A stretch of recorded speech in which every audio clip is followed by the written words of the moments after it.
The lid of the device is made of carbon fiber, while the rest is aluminum, weighing only 1.12 kg and having a profile of 15.36 mm. This combination of materials also gives it a bit of toughness, as the laptop remains flex-free even after we try twisting it. The lid is a bit bendy, but you'll be fine as no one bends their screen on purpose on a daily basis. Additionally, you can pay extra to have a carbon fiber reef pattern on top of the lid. Regardless of how the lid looks, it opens with one hand, revealing the input devices, along with two speaker grills and the power button, which doubles as a fingerprint reader. Lenovo managed to extract as much key travel as possible from the slim chassis, which when paired with the tactile feedback makes for pretty comfortable typing. The touchpad has a glass cover which is very smooth, but the clicking mechanism is a bit uncomfortable as the top portion can't be clicked. This ThinkPad has decent I/O coverage, with the left side housing two Thunderbolt 4 ports which can be used for charging, one full-sized 5GB USB port and an HDMI 2.0 port. On the right, there is one more full-sized USB port, a SIM card tray and a 3.5mm audio jack. On the front, we have a 2.8K OLED panel which offers amazing colors and deep blacks. The screen covers 100% of the sRGB and DCI-P3 gamuts, while also showing high max brightness reaching 435 nits. It's excellent for productivity work, especially with our design and gaming profile, which improves the color accuracy of the display to a delta E value of 1.4. You can purchase it using the link in the description. The 57 Wh battery pack doesn't offer ideal battery life, lasting for 7 hours and 45 minutes of web browsing or 6 hours and 20 minutes of video playback.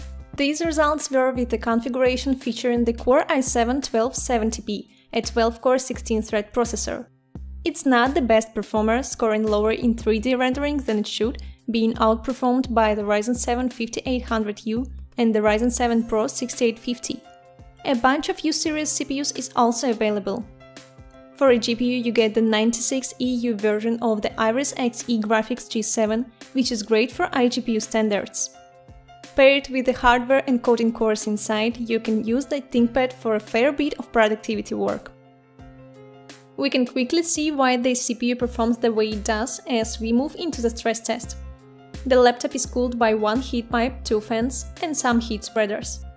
Lenovo is pretty conservative with the thermal management, dropping its clock speed and the wattage to unreasonable levels, running at below 2 GHz for the majority of the test. Lenovo probably wanted to give their consumers a more comfortable user experience, but the chassis still gets quite warm, reaching 48 degrees Celsius. On the other hand, it's very silent, so at least noise won't be an issue. This ThinkPad comes with dual-dot memory, but at least you can configure it with up to 32 GB of LPDDR5 RAM, so you can spec the laptop well if you want. Storage-wise, there is only one M.2 slot that supports the super fast Gen 4 drives. We have a separate teardown video which shows how to take apart the ThinkPad X1 Carbon. We'll leave a link in the description in case you want to give it a watch. The ThinkPad X1 Carbon is a feature-packed device with an amazing OLED panel and a great hardware selection.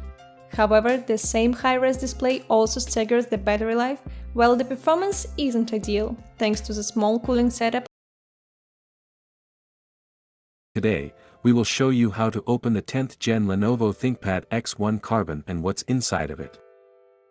You need to undo a total of 5 captive Phillips head screws to take this laptop's bottom panel out of your way.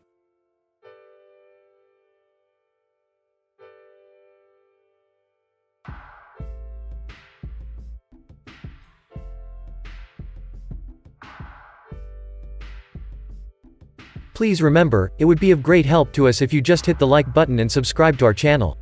That would motivate us to make even more and better videos for you. Inside, you will see a 57 Wh battery pack. It lasts for nearly 8 hours of web browsing, or more than 6 hours of video playback.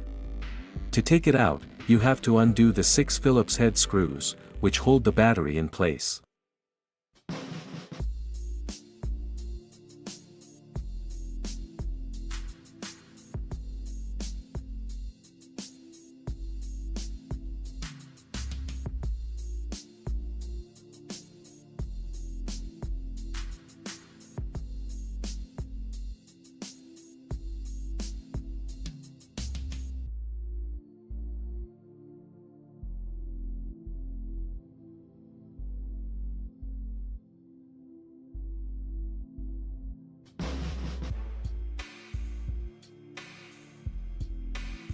This device can be configured with up to 32 GB of soldered LPDDR5 memory, working at 5200 MHz in quad-channel mode.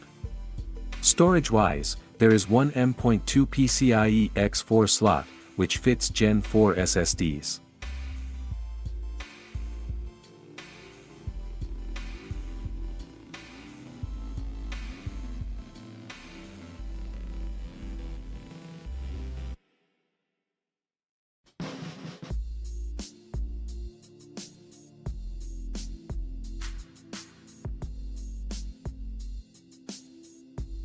In terms of cooling, there is one heat pipe, a heat sink, two small fans, and a couple of heat spreaders.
If you'd like to see more disassembly videos of the latest notebooks, we would highly appreciate if you hit the like button and subscribe to the channel.